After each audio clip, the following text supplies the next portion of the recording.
9 life lessons everyone should hear, regardless of age. 1. Lesson 1. A dog bit me once, so I didn't hit it, I gave it a bun. Later, it bit me again, so I gave it some meat. As a result, the dog kept coming back whenever it was hungry. At that point, I realized that you can never get along with a dog. From then on, I started avoiding that dog.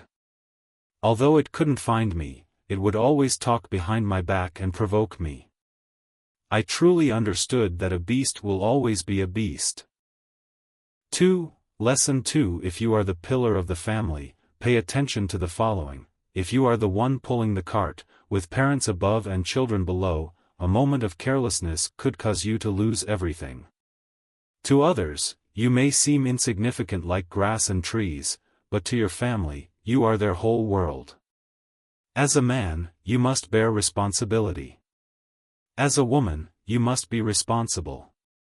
A man gets tired because there is no support from a woman, and a woman gets tired because there is no man leading ahead.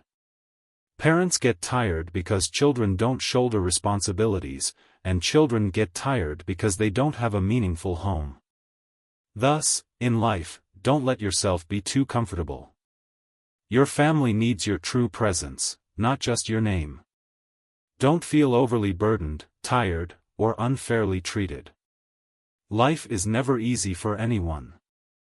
Everyone has their own struggles and unspoken challenges. The 3 life rules: men, make your parents proud, make your wife happy, uphold your noble soul. Women, encourage your husband to soar, care for the family, and live with composure. Parents, be the wings of your children, help them build inner strength and good habits, support them in pursuing their dreams. The 3 things that can destroy life: anger, arrogance, pettiness. The 3 things you should never lose: innocence, ideals, hope. The 3 invaluable things: health, kindness, authenticity. The 3 things to keep: opportunities, work, marriage. The 3 things that bring happiness: contentment, helping others, finding joy. 3. Lesson 3. 1001 Unethical things everyone should know to avoid bringing trouble upon themselves. An old monk wrote 4 calculations on a piece of paper: 4 plus 4 is equal to 8, 8 plus 8 is equal to 16, 9 plus 9 is equal to 19. Immediately, the disciples shouted, "Master, you made a mistake in one calculation." The old monk lifted his head slowly and said, "Yes, everyone clearly sees that I made a mistake in this calculation. However, why does no one praise me for the 3 correct calculations, but only point out the mistake?" It's the same in life. When you treat people kindly 10 times, they may not remember. But if you upset them just once, they will remember it for a long time and might even deny all the good you've done for them. This is the principle. The saying goes, give a bowl of rice, you become a benefactor. Give a sack of rice, you become an enemy. Some people are accustomed to being given and easily forget kindness. Not everyone understands the 2 words, conscience. Even if you put your heart and soul into helping others, a single mistake can turn you into the villain in their eyes. In life, there are people you help hundreds of times, and they don't express gratitude. But just once when you don't help, they turn against you. All your efforts and sacrifices will be met with bitterness rather than genuine appreciation. Therefore, remember these 3 things. 1. Being generous is good, but be generous with the right people, those who know how to repay kindness. Otherwise, your kindness will be wasted. 2. Being kind is good, but be kind to those who truly understand and reciprocate. Otherwise, your sincere efforts will be wasted. 3. Being overly kind can be exploited by others. Treating others too well will lead them to believe it's expected, and they may take advantage of your generosity. Thus, in relationships, we need to remain vigilant to discern the true nature of others. 4. Lesson 4. When dealing with conflicts, if you scold me, I won't retaliate. If you speak ill of me behind my back, I won't confront you. If you defame me, I'll smile and say nothing. I know, and I'm just waiting for the right moment to deal with you. If anyone has a problem and doesn't inform you, pretend you don't know. Don't ask again later. If relatives or friends invite you but not your friends, pretend you didn't notice. But if they do invite you, don't bring friends without being mentioned. When visiting someone's house, stay only in the common areas, especially avoid wandering into private spaces like bedrooms. Don't joke with your sister-in-law. Don't play cards with your mother-in-law. If your parents are weak, focus on learning and improving to change your destiny. If your parents are strong, rely on them to build your career. If your family is prosperous, leverage that influence for local success. If your family is struggling, the only path is to venture far and seek opportunities. Focus on these three things: studying, earning money, and self-improvement. Read these three types of books: history, business, and marketing. Associate with these three types of people: capable individuals, idea creators, and doers.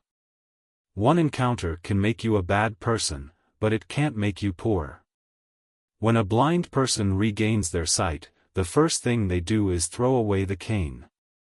People are often the most frightening when they dislike you because you're good, mock you because you're weak, look down on you because you're poor, and fear you because you're rich.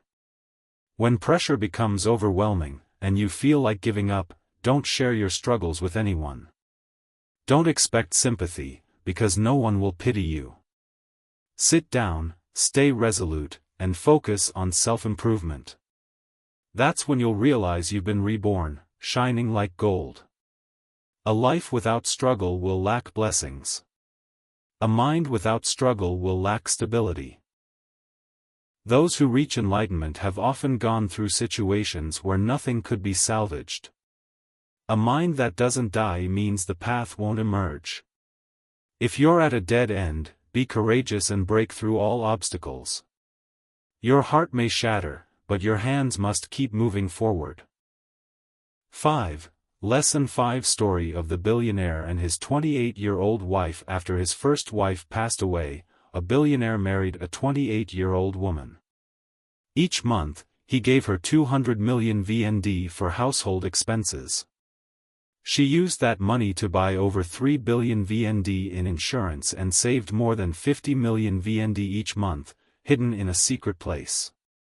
Unfortunately, the billionaire suffered an investment failure, and all of his assets were seized. Saddened, he said to his wife, "I've gone bankrupt, I can no longer support you. You should find someone else to marry." The young woman replied, "Do you still love me?" The man answered, "I can't afford to love you anymore." She said, "I used the money you gave me to buy insurance worth over 3 billion. This money wasn't frozen and can be used in emergencies. Additionally, I saved some at my mother's house. We can use this money to start over." With that money, they reinvested, and within a few years, he turned 3 billion into 86 billion. After their ups and downs, the billionaire shared, "My wife secretly kept what mattered most, allowing us to rebuild. She is the greatest woman. A good woman brings prosperity. A woman with a kind heart, honesty, and compassion not only brings prosperity to her family but also to future generations. As the saying goes, a good woman brings prosperity to 3 generations. A bad woman can harm 3 generations. A man may be the pillar of the family, creating material wealth to sustain everyone. However, without the care of a mature and compassionate woman, everything built may falter. Ultimately, who determines the luck of a family? Let's hear the following story to understand more deeply. There were 2 fishing families living near the sea. Every day, they went out to catch enough fish to feed their families. On lucky days, they even had some left to sell at the market for a bit of extra pocket money. The situations of both families were almost the same, but the wives were completely different. The wife of the first fisherman constantly complained about their life and often scolded her husband, calling him useless. She said, "Look at how little fish you catch every day. When will we ever be wealthy?" Even in front of their children, she spoke disrespectfully, "Your father is truly useless, good for nothing." Over time, the fisherman felt increasingly discouraged and despondent every time he went out to sea. After a day's catch, he would rather stay out on the water to catch some breeze than go home. At home, he was met with nothing but criticism and negativity from his wife. In contrast, the wife of the second fisherman was entirely different.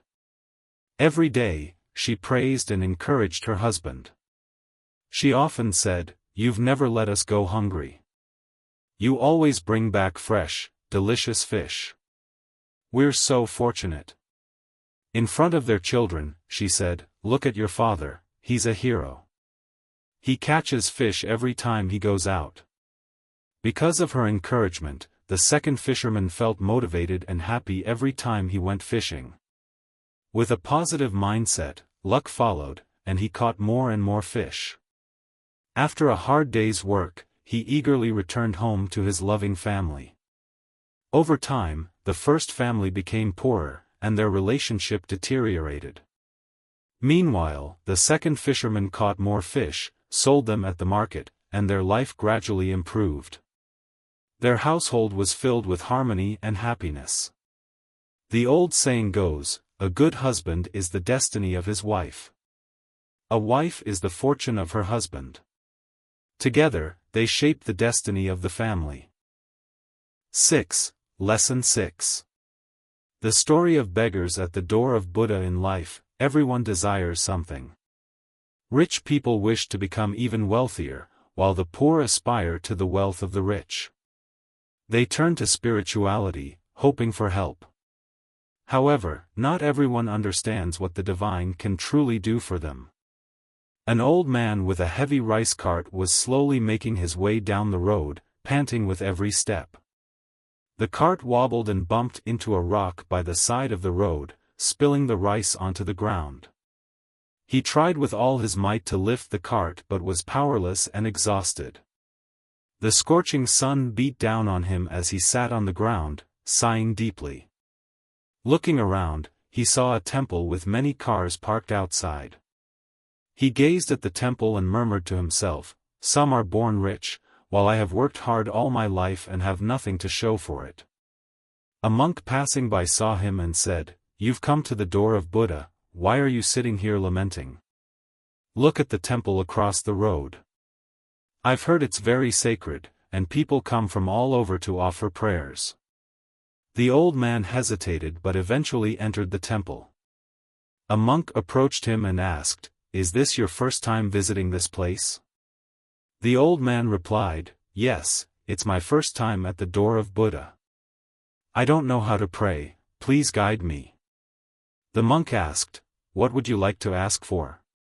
The old man looked around at the people present and said, "I ask for fairness. I was born into a poor family, had to fend for myself from a young age. I married a poor woman, and we worked tirelessly to support our children. My life has been full of hardship. Meanwhile, many others are born into wealthy families, living in luxury without any effort. If Buddha is fair, please grant me some of the luck those people have." The monk smiled and said, "My dear elder, wealth or poverty is not something Buddha bestows. When people come here, they are all beggars at the door of Buddha." The old man was surprised, "But they are rich, what do they lack that they need to beg?" The monk replied, "In this world, very few are truly content with what they have. If you don't believe me, go near them and listen." The old man, curious, approached the wealthy individuals and overheard a young man in a suit praying, "Please, Buddha, help me avoid bankruptcy. Hundreds of workers are counting on me." An elderly woman, crying, said, "Please grant me the strength to fight this cruel cancer, and spare me from enduring endless suffering." A young girl, sorrowfully, said, I'm almost 30 and still haven't found someone to love. Please bless me with beauty so I can find a suitable husband." Hearing these prayers, the old man felt deeply moved. He exclaimed, "So pitiful." He turned to the monk and said, "Master, they are asking for so many things. I thought everyone must be happier than I am, but it seems they have so many struggles too. I realize I have more than they do, like my health and my contentment." The monk smiled and replied, "Yes, life is fair to everyone. Accept your current situation and strive to overcome difficulties on your own. That is the path to a fulfilling life."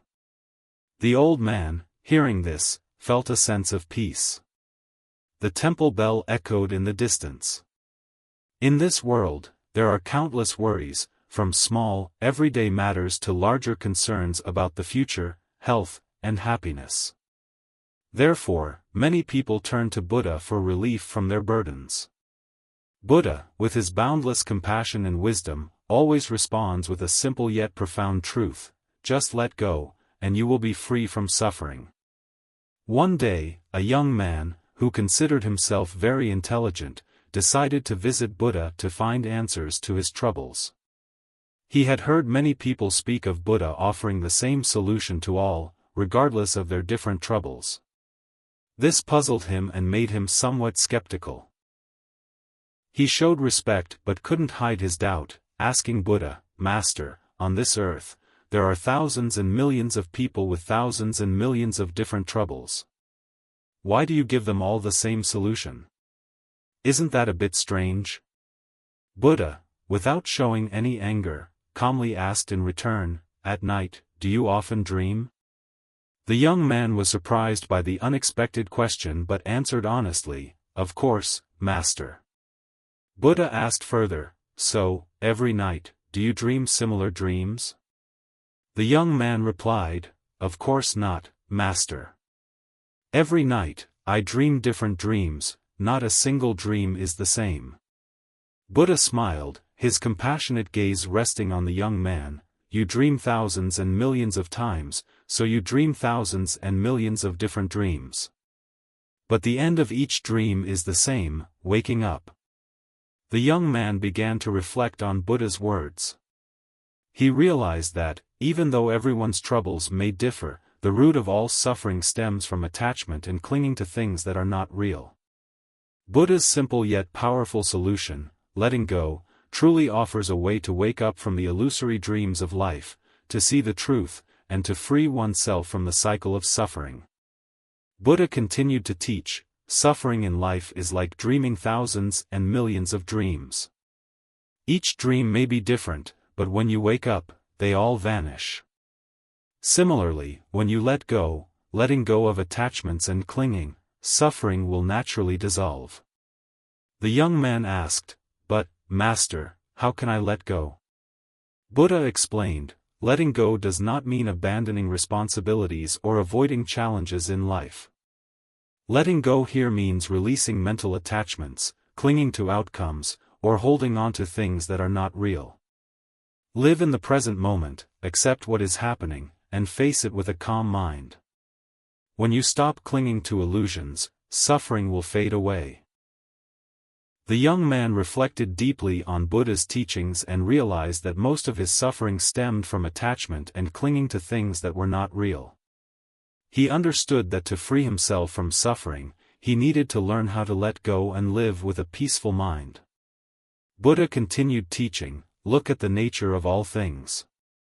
Everything is impermanent, nothing lasts forever." 7. Lesson 7. The story: Give me a bowl of water. No one is born inferior, and no one is born superior. Everyone is a human being, and no social class can create a real difference. This is a story from the time of Buddha, proving this truth. Ananda, a chief disciple of Buddha, was his cousin. He left a life of luxury to follow Buddha as a monk, living a dedicated and disciplined life by Buddha's side. Ananda was famous not only for his wisdom but also for his unmatched beauty. People often spoke of him as having a stunning appearance that no one could compare to. One day, after alms rounds and having a meal, Ananda held a bowl in search of drinking water. As he looked, he saw a young girl drawing water from a well. He approached her and asked, "Could you give me a bowl of water?" The young girl looked at Ananda and then lowered her head, replying, "Sir, I am of low caste. You cannot drink water from my hand." Ananda did not show any discomfort or disdain but gently explained, "I only need water to quench my thirst. Water that satisfies thirst is the same, regardless of its source." The young girl hesitated. "The well water is pure, but for someone of a higher class, my water is not clean. I am of a low caste, and people of higher status should not drink my water." Ananda looked into her eyes with compassion. "I do not care about social status. You are a person just like me. I have never heard that class can create a difference between one person and another. Please, give me a bowl of water." Moved by Ananda's compassion and sense of equality, the young girl bowed and drew water from the well, handing it to him. As she did so, tears streamed down her face. "You are right. Class distinction is meaningless." Ananda took the bowl of water, thanked her, drank it all, and said, "It is this division of class that causes so much suffering and injustice. Everyone is equal, everyone has the right to live and find happiness. Only when we truly realize this can the world truly become a better place." The young girl watched Ananda leave, her heart full of gratitude and admiration. She felt as though she had been awakened by his words. Ananda not only quenched his own thirst but also opened for her a new horizon of equality and compassion. After leaving the well, Ananda returned to the monastery and recounted the story to Buddha. Buddha nodded in approval. "Ananda, you have done well. Your compassion and wisdom helped that young girl see the truth.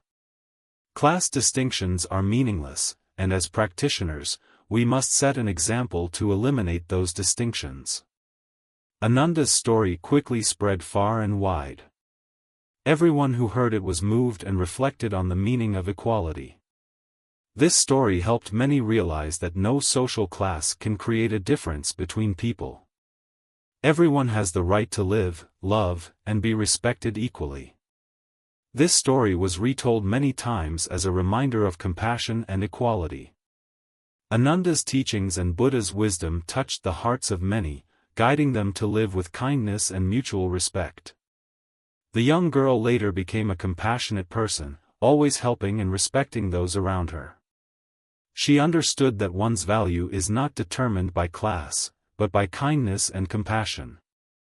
She learned a valuable lesson from Ananda, and the story of the bowl of water became an unforgettable part of her life. Thus, the story of Ananda and the bowl of water is not only a tale of compassion but also a deep lesson on equality and kindness. This story reminds us that everyone has worth and deserves respect, regardless of social status or position. Only when we live with compassion and mutual respect can the world truly become a better place. 8. Lesson 8. The story. King Ashoka's regret. The story took place about 100 years after Buddha's nirvana. During that time, India was ruled by a king named Ashoka. King Ashoka was infamous for his brutal and bloodthirsty nature. He took pleasure in killing people and saw it as an essential part of his daily life. Initially, he executed condemned criminals, but after running out of those, he began killing innocent people. In the court, there was a minister who could no longer bear it and presented a petition to King Ashoka, "Your Majesty, killing for pleasure not only harms the mental well-being of the people but also leaves lasting consequences for future generations. If your Majesty enjoys violence, I can find someone else to carry out these actions on your behalf." King Ashoka, though known for his cruelty, found the minister's argument reasonable. He agreed and ordered his officials to find a replacement. Eventually, they discovered a man named Laka living in a remote area. Laka was extremely cruel and merciless. He made a living hunting and often used poisoned arrows to kill animals, even enjoying killing people. When Laka was brought to the capital city, Vaishali, King Ashoka was pleased. King Ashoka commanded the construction of a grand building called the Hell on Earth, and placed Laka in charge. In this building, Laka created various torture instruments and methods of execution. The rule was simple: anyone who entered would never leave. One day, a young monk, while begging for food, accidentally entered the Hell on Earth. Laka immediately captured him and decided to kill him. However, with a compassionate heart and courage, the young monk asked for a month to meditate and practice before his death. Laka, though cruel, agreed. During that time, the young monk diligently practiced meditation, hoping to attain enlightenment within this short period. Day after day, the monk sat in meditation and chanted. On the seventh day, the monk felt that time was almost up and poured all his effort into reaching enlightenment. Finally, with patience and determination, the monk attained the fruit of Arhat just before dawn on the eighth day. When Laka came to carry out the execution, he witnessed a miraculous scene. In the filthy pot that Laka used to boil the monk, the water had become crystal clear and cool. Furthermore, lotus flowers rose from the surface of the water. The monk sat on one of the lotus flowers, serene and peaceful. Laka could not believe his eyes and ran to report the incident to King Ashoka. Upon hearing the story, King Ashoka immediately came to witness the scene for himself. Seeing it with his own eyes, his heart was filled with both awe and shame. Falling to his knees before the monk, King Ashoka exclaimed, "Venerable one, please forgive our sins. We were truly blind. Seeing you like this, I feel truly ashamed." The monk, filled with boundless compassion, forgave the king and advised him to abandon his cruel ways. King Ashoka, after hearing the advice, expressed his remorse and resolved to change. He vowed to take refuge in the Buddha's teachings, renounce violence, and begin a life of compassion and righteousness. From that point forward, King Ashoka became a compassionate ruler. He devoted time and resources to building the nation, spreading the teachings of Buddhism. He had many stupas built and organized Buddhist festivals, encouraging the people to live by moral and compassionate values. Under his reign, the country prospered, and the people lived in peace and happiness. The story of King Ashoka's repentance spread widely, becoming a valuable lesson on repentance and compassion. It reminds us that no one is perfect, but everyone has the opportunity to change and do what is right. By acknowledging mistakes, seeking forgiveness, and committing to change, we can become better individuals who contribute to a better world. 9. Lesson 9. The story, Black Ox Saves Master and Repays Debt from Past Life. At the end of the Qing dynasty, in a small village in northeast China, there was a village named Anping. In the village, there lived a man named Mr. Fong, who was known as Mr. Fong the oil seller because his main occupation was selling oil. Mr. Fong was a kind and hard-working man who always kept his promises. One year, Mr. Fong's wife fell seriously ill. Despite trying treatments everywhere, her condition did not improve. All of Mr. Fong's savings were used to care for her. When there was no other option, Mr. Fong went to a neighboring oil press owner to ask for a loan. With a pained expression, Mr. Fong said, "My wife is gravely ill, and our family's finances are dire. Please let me receive an advance on the oil I will sell in the future. I promise to repay when life stabilizes. If I cannot repay in this life, I will repay in the next, even if I have to become a servant." The oil press owner knew Mr. Fong was honest and trustworthy, so he agreed to help. From then on, Mr. Fong regularly collected oil from the owner and sold it at the market. The money earned was used to care for his wife, but unfortunately, she did not survive. After his wife passed away, Mr. Fong became seriously ill. Before he died, he approached the oil press owner one last time. "I owe you 20 ounces of silver. Now, I am gravely ill, and I do not know how much time I have left. If I do not repay this debt in this life, I swear that in the next life, even if I become an ox, I will repay." Not long after, Mr. Fong passed away. Debts must be repaid, that is the law of the universe. After Mr. Fong's death, the oil press owner gave birth to a black ox. From a young age, the black ox displayed exceptional intelligence and diligence. When it grew older, it was able to perform tasks that required 2 horses, such as grinding oil. One autumn day, a devastating flood struck in Ping village. The river rose rapidly, sweeping away everything in its path. The entire village had to flee to higher ground to escape the flood. The oil press owner's family quickly packed up and climbed into a cart pulled by the black ox to escape. When they reached the riverbank, the rushing water made many hesitate to cross. Those who attempted to cross were swept away. However, the black ox showed no fear. It courageously plunged into the water, pulling the entire family of the owner. The black ox's powerful hooves churned the water, creating tall splashes. The cart, acting like a small boat, safely navigated through the swift current.